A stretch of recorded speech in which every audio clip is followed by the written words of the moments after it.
Charting Toward Intimacy covers mature topics. Listener discretion is advised. Charting Toward Intimacy covers mature topics. Listener discretion is advised. Welcome to the podcast. I am so excited to share this series of episodes with you. We are going through all the seasons of life and NFP use or fertility awareness use in those seasons. So today we are starting with charting during adolescence. We're going to be going through charting during postpartum, charting when you're newlywed, charting during perimenopause. We're going to be going through all of the seasons of life. And so we're starting here with adolescence. Obviously, this isn't an NFP use type episode, but we're going to be talking about charting during this season because this is a season I really encourage charting during. And so without further ado. Hey there, welcome to Charting Toward Intimacy, where we're expanding the natural family planning conversation. I'm your host, Ellen Holloway. All right, everyone, we are welcoming Hanna Cox to the podcast today. Hanna is going to be sharing with us some ideas and tips and tricks and reasons why for charting during kind of the adolescent phase of life or kind of the adolescent phase of your cycle. And so this is part of the larger series that we have of charting and using NFP during different seasons of life.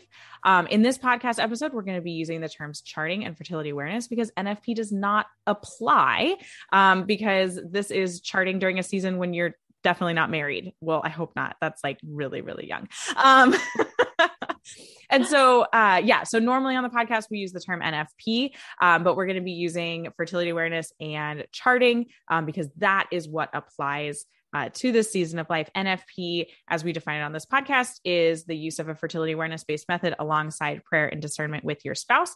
So therefore, that's the reason why it's not really applicable to this particular season of life. Anyway, all that to say, welcome, Hanna. Thank you. Hanna, could you start by just telling us a little bit about yourself? Yes. My name is Hanna Cox. I live in central Nebraska with my husband and our 5 kids. And I grew up probably like most women, not really understanding much about my cycle, not learning a whole lot in school about it other than how to prevent it. I just remember in sex ed, this huge list of birth control options. And that's really was kind of the priority for what they were teaching us back then. Yeah. My mom didn't talk a whole lot about it. She gave me this book to read about the birds and the bees, and it was kind of awkward. I read it and she asked if I had questions, and no, I didn't have questions because I didn't want to talk about it. Yeah. So I really didn't know anything about my cycle or charting until after I was married. I was actually pregnant with my 3rd before I heard about it from a friend, and I was really fascinated, and I got online and just started researching on my own about cycle charting, and it was so amazing to me. It seemed so common sense, especially I was looking at the medical part of it, all the medical applications for healing your body and healing your cycle. My friend was actually going through that. They were going through infertility. I just became so fascinated by it. I immediately just felt this call to teach it. So I've been trained in the Creighton model. And after teaching so many couples, especially couples struggling with infertility, the one thing that always came up was, why didn't I know about this when I was younger? Why don't they teach this in school? I feel like this is something every girl should learn. And so that kind of led me to, I do think girls should learn this. And I have 3 daughters of my own, and I've just learned so much about myself and my body, and I've come to appreciate my fertility and my cycle so much just through charting. And I really want that for my girls. So I went through the FEM and Teen FEM program to become an instructor for that also a couple of years ago. So now I'm teaching Teen FEM to girls, and I've made a course all online to make it more convenient for people. But that's kind of where I'm at right now. That's fantastic. And so one of the things that I think you really talk about is like having moms and daughters learn together and like working on this together. Because like one of the things you mentioned is like your mom didn't really talk to you about it. She just handed you a book, and then it was really, really awkward. And I had a very similar situation too. My mom didn't really talk to me about it. And so then I didn't want to talk to my mom about it. And so I just want to highlight that because I think it's so important for moms and daughters to, have this conversation together so that particularly the daughters are comfortable then coming to mom and saying, hey, I do have some questions, or I feel like something's a little bit off, or, something like that. Yeah, you're exactly right. And that's what I encourage moms to go through the program with their daughter. And so that mom becomes the guide through those teen years and through puberty and all these changes. And I was the same way. I didn't want to go to my mom because she was obviously kind of embarrassed to talk about it. And it's daunting. My oldest daughter is 8. She's almost 9, but I can see she's starting needing to wear a bra. Mm-hmm. She's got some BO going on. So, I've tried to use that as kind of a starting point to saying, these are some of the changes that are starting to happen. And we've just started kind of talking about periods lately, and her first thing she said was, well, that's gross. I don't really want to do that. Yeah, but the conversation has started. So that's fantastic. And she's 8. How fabulous that the conversation has started. And it started in an age appropriate way, right? It's not like you've started telling her about, the Creighton model or FEM and like how to chart and to avoid pregnancy. Like she doesn't need to know that right now. But, helping her be prepared, feel more confident for the changes that are coming. And I mean, I don't think there's a single woman out there whose first thought wasn't, "Ooh, that's gross. I don't want to do that." Like when they complain about periods, I was like, I don't want to do that. Can I avoid that? And, and so then that's where our culture comes in with like, oh yeah, you can just skip it. But we all know that that's not a healthy thing to do. We do want to have our cycle. We do want to have a period. And we want to have a true period, not a breakthrough bleeding. But to be able to walk into that season of life, walk into the season of adolescence, and starting cycling with the knowledge that this is normal, this is healthy, this is good.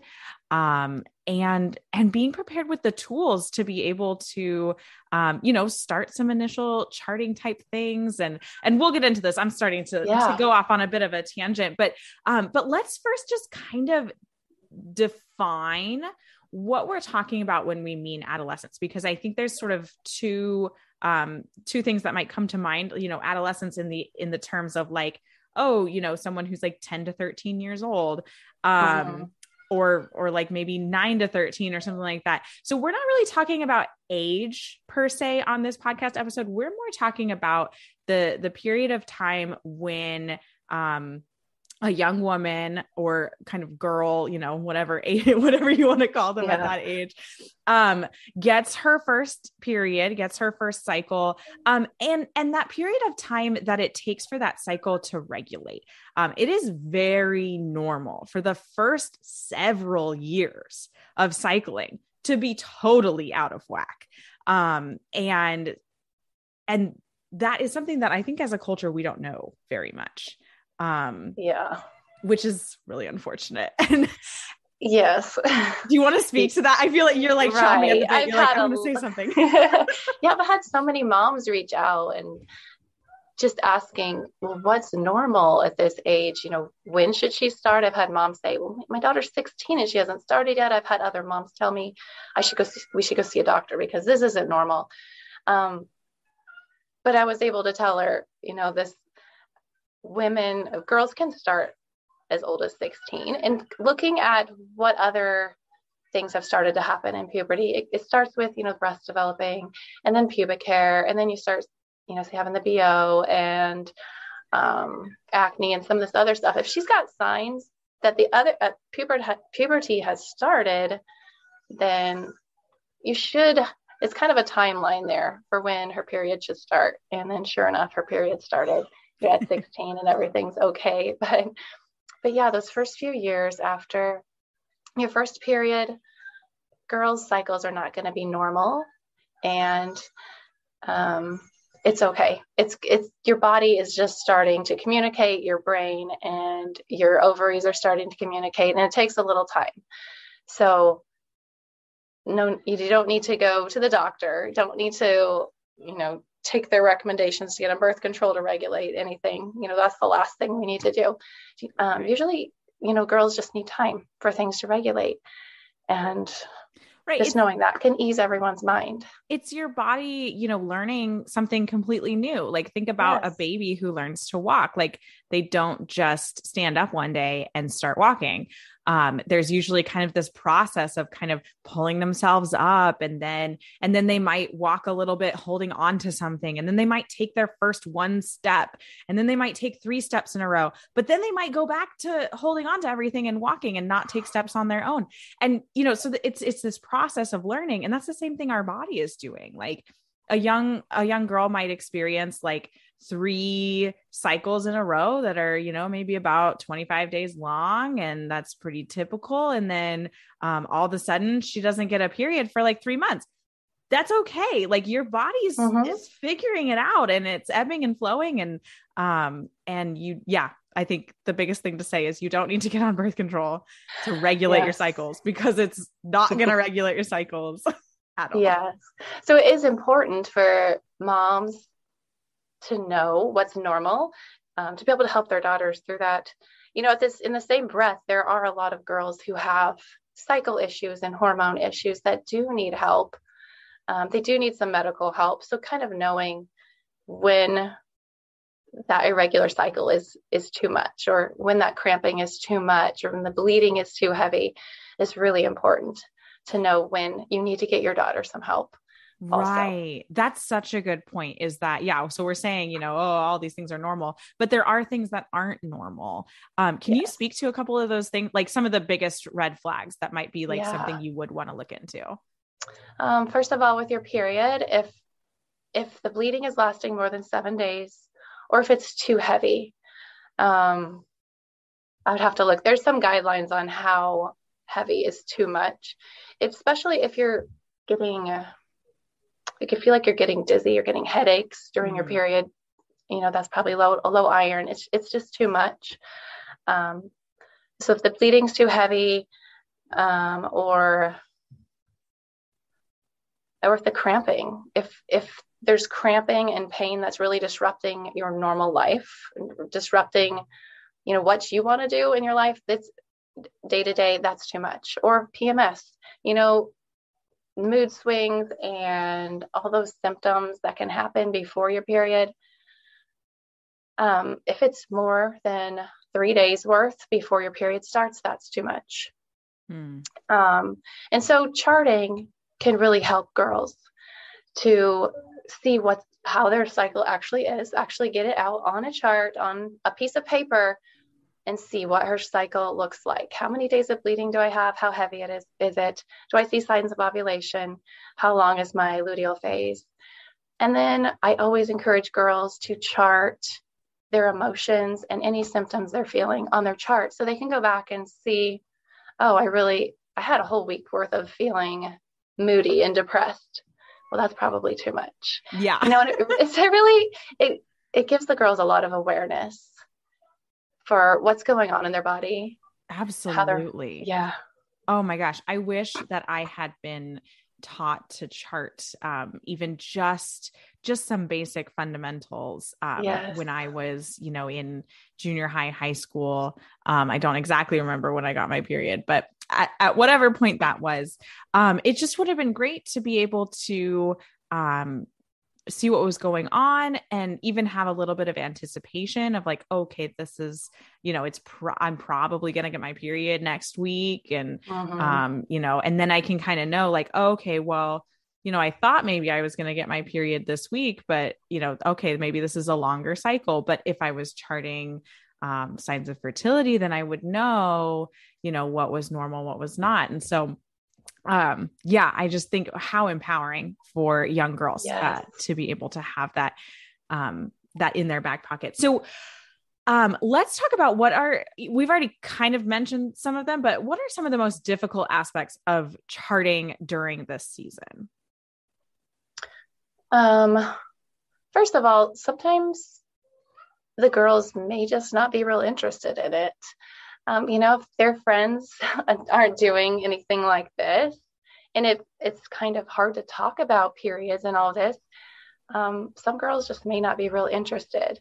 And that's where mom is really important. Her being aware that, you understanding your body and your cycle and your fertility and how your hormones are changing.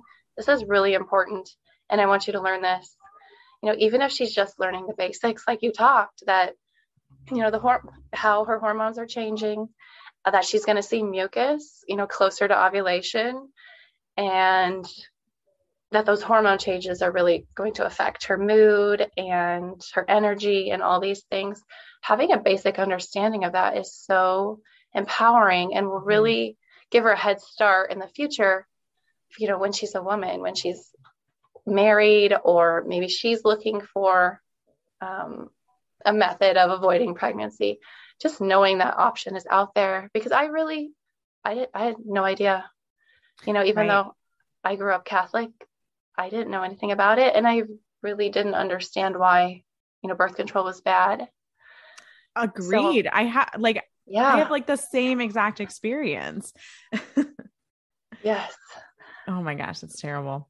And, I think something else that can be like difficult about maybe not specifically charting about the season of life, but like difficult about cycling during the season of life is that our society is so obsessed with quote, regulating your cycle, and having that like 28-day cycle. And so, when a young woman gets her first period and then maybe doesn't get another period for like 45 days or something, she immediately thinks that something's wrong. And like any kind of typical doctor would say that.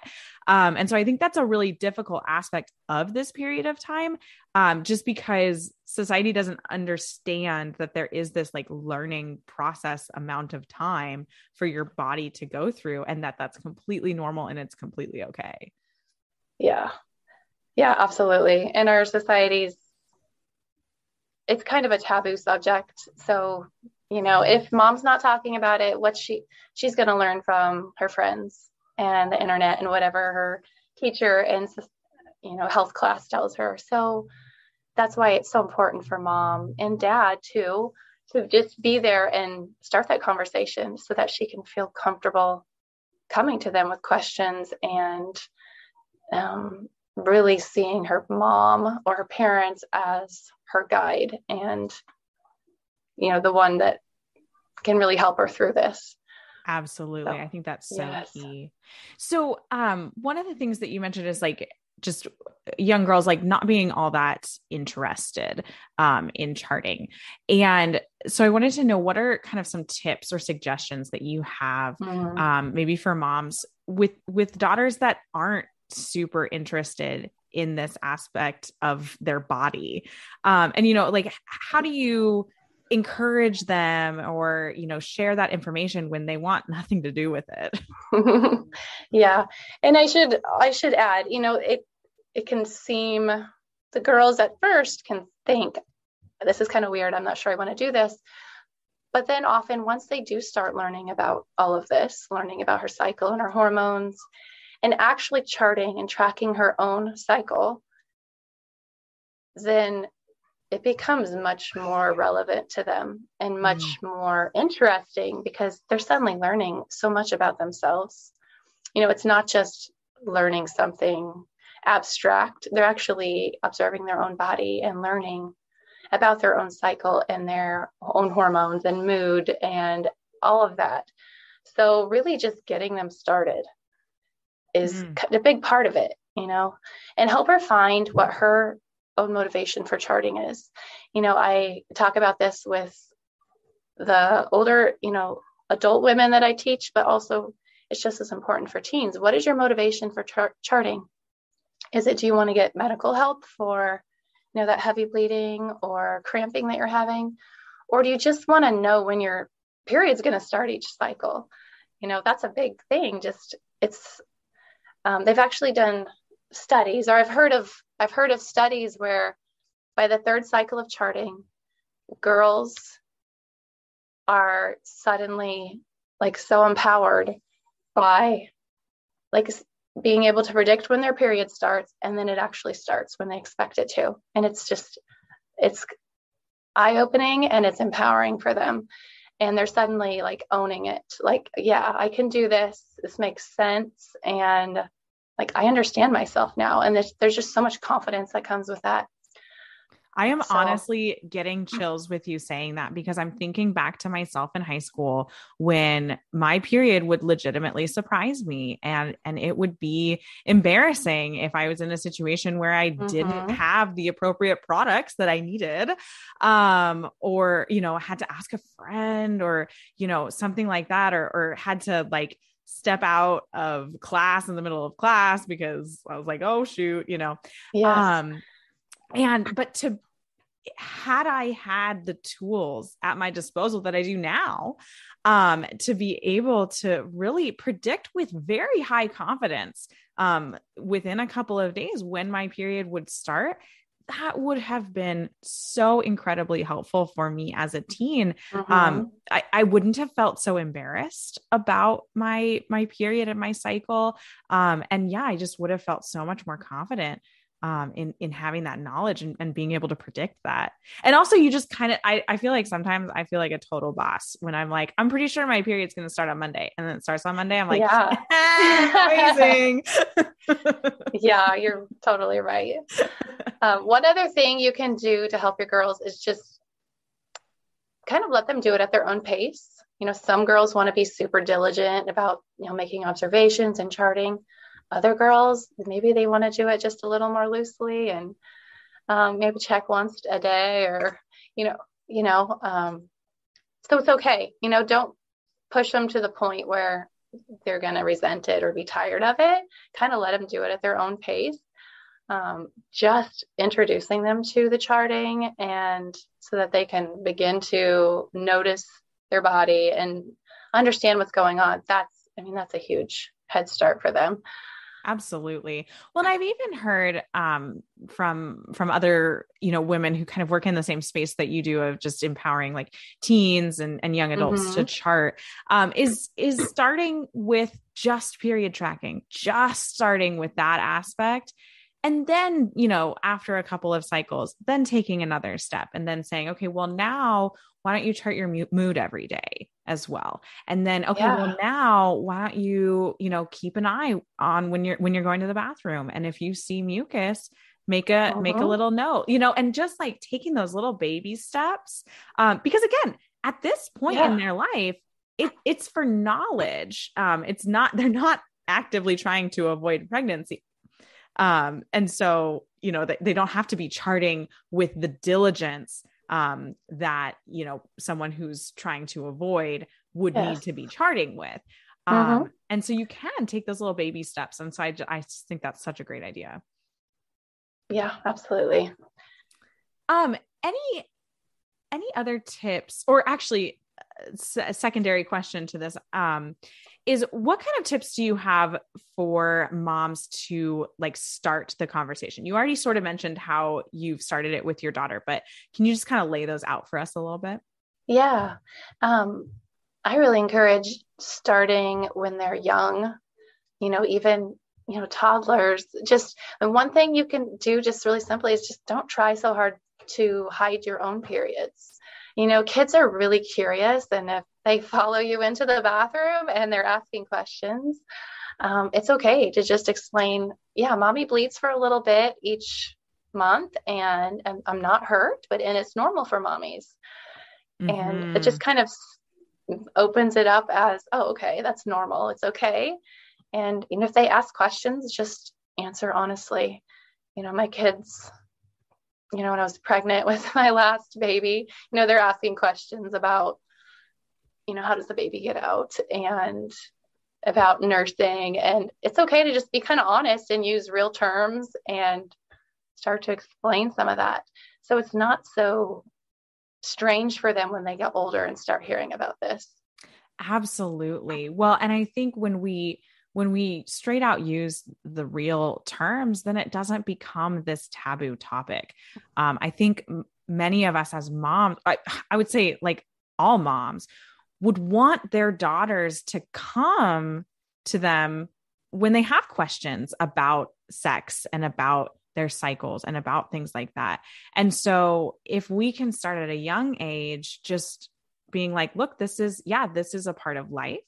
This is something that happens in our life. This is something that we can talk about. This is something you can talk to me about, and I'm happy to talk to you about. Obviously, we're not going to share like illicit details with our children, but yeah, I love that. Just being open, answering questions honestly, and not trying to hide your charting stuff. Leave your thermometer out on the side table, leave your chart out if you chart with paper, leave your monitor out, or, whatever tools you're using for charting. Or if you're like me and your 2-year-old follows you to the bathroom every day, like, and they ask you, why are you looking at the toilet paper? Like, explain why you're looking at the toilet paper. And they'll be really interested in it because they're 2 and everything's interesting. Yeah. And they'll just say, oh, okay. And that's it. That's a part of life. Yeah. And then, oh my gosh, I mean, what a beautiful thing if a young girl was just to kind of grow up with that just being a normal part of life. And then when they get to cycling themselves, it's not just this like mind altering, world crushing thing that happens. It's just like, oh yeah, well, a mom went through that. So now it's my turn. Like, okay, now I get to do it. Yeah. Oh my gosh. Absolutely. Fabulous. Hanna, you have shared so many great, just tips and suggestions for, moms and daughters, charting. Was there anything else that you wanted to share before we close out this podcast episode? Just that I did make a guide for anyone who wants to download it. It's a guide for just introducing your daughter to her body and to charting. And it goes through the different ages from, what you can do when your daughter's still really young to when she's hitting puberty and even after she's started getting periods. So I'll give you, Ellen, the link for that. You can put it below this podcast. Yeah. So that will be in the show notes, and also a link to Hanna's Instagram is going to be in the podcast as well. If you want to, or in the show notes, this is the podcast. If you want to reach out to her too. So yeah. All right. Well, Hanna, thank you so much for being here. Yes. Thank you. It's been great. Thanks so much for listening. Again, this is the first episode in a huge series that we're doing, 9 different episodes going through all of the seasons of life. I'm really excited to share this whole series with you. I've been working on it for like 9 months to get this series out for you. Finally, all of the puzzle pieces have come together. Next week, get excited for charting as a single woman. This is going to be a great episode to share with your single friends that you're like, hey, you should start charting. It'll be a really great episode for that. So definitely check out next week's episode. Again, if you are not already following us on Instagram, be sure to check us out at Charting Toward Intimacy. Until next time.